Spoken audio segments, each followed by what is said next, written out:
अब आते हैं फिगर पे।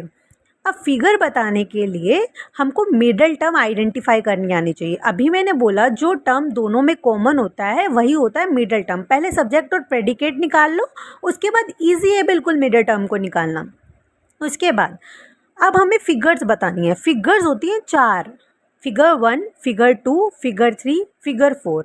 अभी उस फिगर को बताने के लिए हम कैसे अप्रोच अप्लाई करेंगे, इधर देखो। जैसे ये डायग्राम है, आप डायरेक्टली इसको समझ लो, सारे क्वेश्चंस इसी से टैकल हो जाएंगे।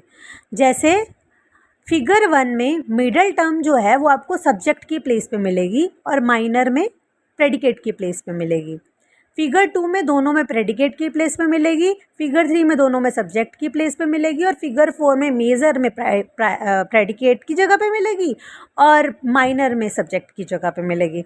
तो इससे कॉलर लाइक शेप बन जाती है, जिससे हमें पता चल जाता है कि मिडल टर्म की जो पोजीशन है वो क्या है।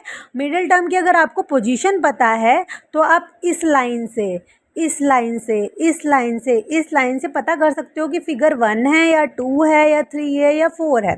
For example in this case यहाँ पे सीनर्स और सोल्जर्स जो हैं वो सब्जेक्ट और प्रेडिकेट है। इससे हमने पता कर लिया कि मेजर और माइनर प्रीमाइस कौन सा है। जो बच गया वो है मिडल टर्म। अब ये कौन सी लाइन बना रहा है, इस तरह से, इस तरह से, ठीक है। ये वाली लाइन कहाँ पे है, इस तरह से, राइट। तो ये फिगर 4 हो गया।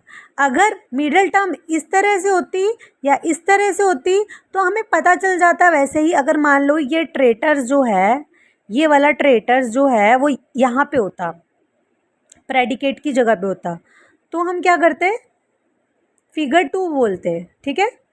और अगर यही वाला ट्रेटर्स इधर होता, ये वाला इधर होता, तो ये सब्जेक्ट की जगह पे हो गया।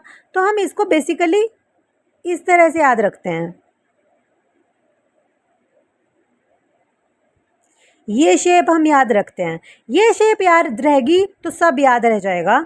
So that's all for part 2 guys, and stay tuned for part 3 जिसमें हम इलिसिट मेजर और इलिसिट माइनर को ठीक इसी अप्रोच से करेंगे। टिल देन आप इस क्वेश्चन का आंसर मुझे कमेंट सेक्शन में कमेंट कर दो। और यार वीडियोस पसंद आ रही है तो प्लीज़ शेयर भी कर दो यार थोड़ा थोड़ा।